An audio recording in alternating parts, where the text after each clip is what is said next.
Dan ini terbukti berdampak buruk bagi iman dan akidah. Orang-orang menjadi lebih takut pada bayangan, gelap, serta sosok jin yang disebut hantu.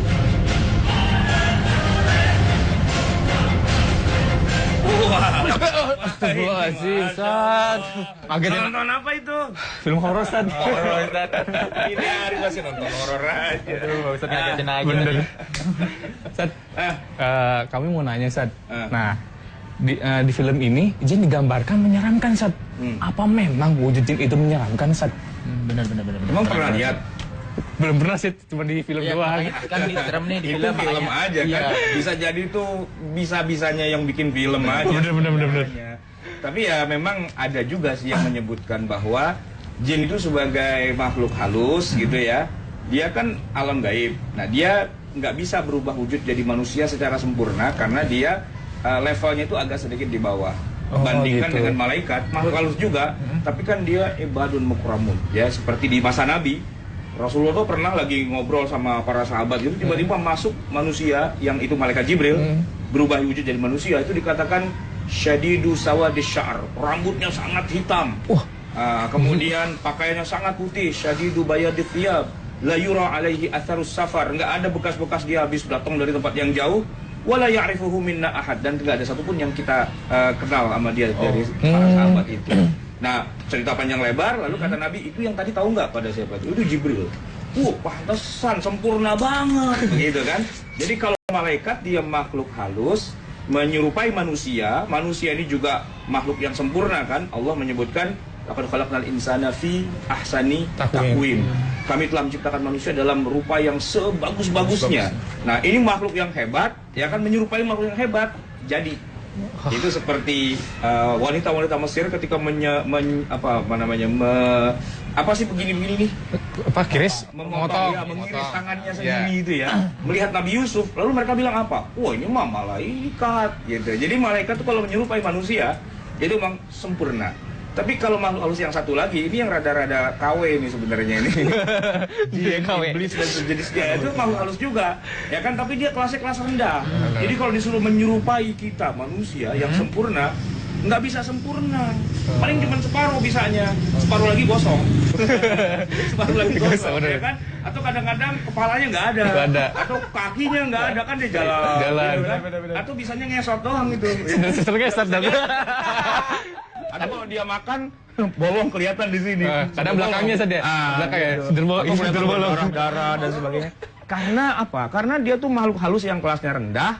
Dia nggak bisa menyerupai manusia yang kelasnya tinggi. Paling jauh dia cuma bisa ngikutin hewan. Jadi ular, gitu. Jadi kelabang, jadi gorila, jadi apalah yang aneh-aneh. Ya, pokoknya Beauty and the Beast lah gitu kira-kira. Separuh manusia, separuh hewan. Nah, itu dia bisa. Sebagai makhluk halus menyerupai manusia tapi separuh aja, nggak bisa semuanya. Makanya kita melihatnya jadi kayak agak menyeramkan gitu ya. Gimana kalau bolong kakinya nggak ada, ngesot, atau kepalanya diteng-teng gitu kan? Itu kan banyak tuh film-film horor kayak gitu. Terinspirasi dari memang kenyataan bahwa jenis jin itu adalah makhluk halus. Mereka ada yang muslim juga, ada yang kafir juga, tapi kelasnya mereka kelas agak rendah, nggak seperti malaikat gitu kan. Jadi kalau menyerupai manusia yang lebih tinggi itu susah. Tapi kalau menyerupai hewan yang juga di bawah manusia itu gampang. Benar. Nah, cuman kita manusia ngelihat mereka jadi serem, jadi takut gitu. Gitu. Jangan sering nonton horor. Tapi kalau mau nonton horor biar nggak ketakutan gampang caranya. Volumenya dimatiin aja. Sama aja. Iya. Justru yang bikin serem itu suaranya sebenarnya. Bukan cuma gambarnya. Kalau cuma gambar mah biasa aja. Apalagi tahu bagaimana syutingnya. Bener. Itu azan. Yuk kita sholat ya. Yuk. Oke. Allah Shallallahu Alaihi Wasallam. Namun banyak terlihat perbedaan di beberapa gerakan sholat. Ada kebiasaan orang ketika bangun dari sujud membuka jari-jarinya, namun ada pula yang mengepalkan jari-jari tangan di atas lantai.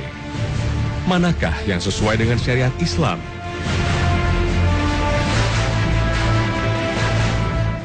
Ya. Maaf Ustaz, saya mau nanya. Tadi saya perhatikan si ini pas bangun tuh mengepal. Nah, saya kan kalau bangun kan kita kan.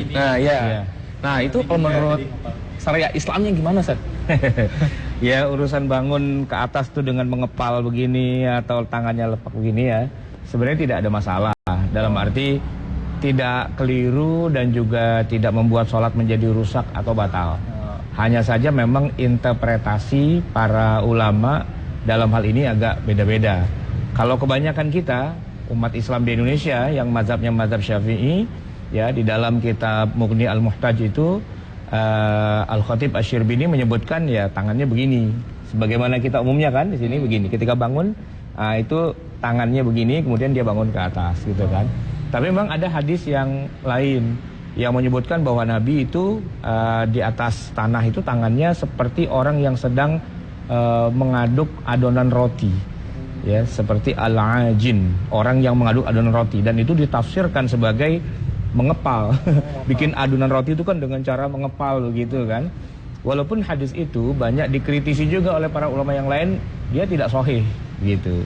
Dan kalaupun hadis itu sahih, kata Al-Khatib Asy-Syirbini, tidak bisa diartikan sebagai al-ajin itu orang yang mengepal bikin adonan. Tapi itu maknanya adalah orang yang sudah tua. Orang yang sudah tua. Al-ajin maknanya orang yang sudah tua. Sehingga tetap maksudnya adalah begini dan bukan mengepal. Nah, yang mengepal begini di kita kebanyakan yang mengajarkan itu adalah Nasiruddin Al-Albani dalam kitabnya Sifat Sholat Nabi. Beliau agak sedikit menekankan harus begini dan mengklaim itulah yang sholatnya Nabi itu yang seperti itu kata dia. Tapi sih sebenarnya hanya dia saja yang ngomong begitu. Yang lain para ulama tetap begini sebenarnya. Tapi kita nggak usah mempermasalahkan hal itu kan. Mau begini boleh, mau begini boleh, asal jangan dengan dua jari. Kenapa? Susah, ini kayak kungfu. Gitu kan. Gitu. Kan ada yang pakai begini kan, push up-nya orang main kungfu. Nah itu jadi ada yang begini boleh, tapi jangan saling menyalahkan dan mengatakan bahwa yang benar cuma saya aja. Enggak. Nah, kalau kebanyakan masyarakat kita di Indonesia begini, ya begini lebih bagus daripada yang mengepal. Karena kalau mengepal, tadi kan ente mengepal ya. Siapa lagi yang mengepal tuh? Gitu kan. Pasti akan ada yang nanya, kok ngepal sih, ngajakin berantem atau gimana gitu kan. Tapi itu jangan juga dihina, ya mungkin itu pemahamannya dia. Dan kita mengikuti, tapi jangan fanatik. Jangan menganggap yang benar cuma ini, atau mengatakan Rasulullah tuh begini. Enggak juga, karena tafsirannya bisa berbeda-beda. Jadi mau ngepal boleh, ya begini juga nggak apa-apa, teman-teman yang lain begini kan. Tapi kalau pakai jempol dua jari gitu, kayaknya susah juga ya. Penting nggak dipermasalahin ya. Jangan meributkan hal itu. Para ulama memang masing-masing ada perbedaan dalam masalah ini. Kita mungkin sholatnya beda-beda, tapi kan kita saudara semua. Oke. Ustadz, kita mau kemana lagi, Ustadz? Saya mau mampir, ada tetangga yang sakit, mau jenguk. Oh, lewat jalan pintas saja, Pak Ustadz gimana?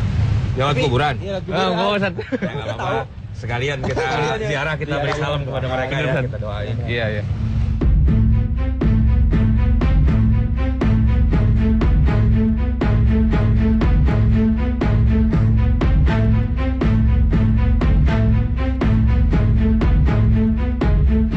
Ustadz, itu lagi talqin apa sudah? Apa? Itu yang siapa? Di belakang Ustadz. Oh, itu. Iya, Ustadz. Mereka lagi ziarah, lagi mendoakan yang dalam kubur itu. Oh, ziarah. Kalau talqin itu apa, Ustadz? Talqin itu beda lagi. Pemirsa Hasanah, talqin sering masyarakat lakukan ketika seseorang sedang sakaratul maut. Tujuannya adalah membimbing orang tersebut meninggal dengan husnul khotimah. Namun, ada kebiasaan lain yang sering kita jumpai, yaitu mentalkin orang yang sudah meninggal ketika baru dimakamkan. Manakah yang sesuai syariat Islam? Kalau ziarah kan mendoakan. Tapi kalau talqin itu biasanya begitu jenazah dikuburkan, gitu ya. Itu kan pertama kali dia masuk ke alam kubur atau alam barzah. Dia sendirian, dia ketakutan dan sebagainya, ketemu dengan berbagai macam hal yang masih baru sama sekali. Nah kan sebenarnya yang akan ditanya nanti kan apakah dia muslim atau tidak ya, bagaimana dia tauhidnya dan sebagainya, kan jawabannya jelas, la ilaha illallah Muhammadur Rasulullah. Tapi dalam kondisi kayak begitu ya, lagi ketakutan sendirian dan sebagainya, dia bisa dengar tuh suara dari orang yang di alam kita, di alam nyata. Yang ngedoain Ustaz ya? Bukan ngedoain, menuntun. Talqin artinya menuntun. Nanti kalau ditanya sama Mungkar Nakir itu, jawabnya asyhadu an la ilaha illallah wa asyhadu anna muhammadar rasulullah gitu. Tanya dong, apa mereka denger gitu? Denger nggak kira-kira? Baru tahu juga. Yang di alam kubur ini, kalau kita lagi ngomong begini, mereka denger nggak? Mereka dengar. Oh, gitu. Mereka Ustaz, ya? dengar. Karena pernah suatu hari di dalam kehidupan Nabi, sesudah perang Badar, Nabi mendatangi kuburan-kuburan musuh-musuhnya orang kafir itu. Lalu nyebut nama mereka satu-satu gitu kan. Rasain lo, begitulah kira-kira bahasa kitanya gitu kan. Terus kata Umar apa? Umar bilang, ya Rasul, kan udah pada mati, kenapa diajak ngomong gitu? Apa kata Rasulullah? Mereka itu jauh lebih mendengar daripada kamu. Kamu tuh nggak lebih mendengar dari mereka. Jadi dengar tuh suara Nabi begitu. Ah, itu hadisnya sahih loh, sahih Bukhari. Jadi orang yang ada di alam kubur ini, ya kalau kita datang ke sini, tadi kan kita lewat sini kan ngucapin salam ya. Assalamualaikum ya ahlal kubur. Itu mereka dengar. Bahkan mereka jawab. Mereka jawab. Cuma jawabannya kita nggak dengar. Nah, talqin itu. Jadi ketika dia masuk ke alam kubur itu, ya kan, kita tuntun. Nah, bacalah la ilaha illallah Muhammad Rasulullah gitu kan. Kalau ditanya siapa Tuhanmu, jawablah Allah Tuhanku. Siapa nabimu, Muhammad nabiku, ya kan. Apa agamamu, Islam agamamu gitu. Jadi tapi itu hadisnya pakai bahasa Arab ya. Mungkin ada yang nanya, itu kalau nanya pakai bahasa Arab, kita nggak bisa bahasa Arab gimana dong? Ya nggak juga sih, nanyanya pakai bahasa yang dipahami oleh si mayit itu. Gitu. Jadi talqin itu fungsinya adalah untuk menuntun si mayat itu menjawab pertanyaan dari malaikat mungkar dan nakir. Dan emang itu ada hadisnya, hadis Sahih Muslim menyatakan bahwa laqinu mautakum la ilaha illallah. Tuntunlah orang mati di antara kalian dengan membaca la ilaha illallah. Jadi nanti dia akan ikutin kita la ilaha illallah. Cuman kita nggak dengar suaranya. Lagi-lagi kita nggak dengar. Kalau dengar bahaya dong. Bahaya. Kita langsung pulang. Itu Pak Ustadz, sebelum sakaratul maut doang itu dituntun talqin itu, makanya ya jadi begini, sebelum mati kita tuntun. Tapi kalau baca hadisnya yang Sahih Muslim itu ya, laqinu mautakum. Mauta di situ artinya orang mati sebenarnya. Cuman banyak juga yang menafsirkan sebelum kematian. Padahal sih kalau teks hadisnya secara tekstualnya begitu ya, mauta itu artinya orang meninggal, bukan orang yang masih hidup. Bukan, dan bukan hidup mau meninggal sebenarnya. Walaupun kita boleh talqinkan juga orang yang mau meninggal, tapi ketika kita baca hadis Sahih Muslim itu, laqinu mautakum la ilaha illallah, bacakan, tuntunlah orang mati yang sudah mati itu dengan la ilaha illallah. Maksudnya ya ketika di alam kubur itu, ketika dia pertama kali masuk dan kita bacakan la ilaha illallah, itu sangat bermanfaat buat mereka. Mau nggak nanti dibacain kayak gitu? Kapan-kapan aja lah ya, jangan Ntar aja kan, bukan sekarang. Kita masih muda ya.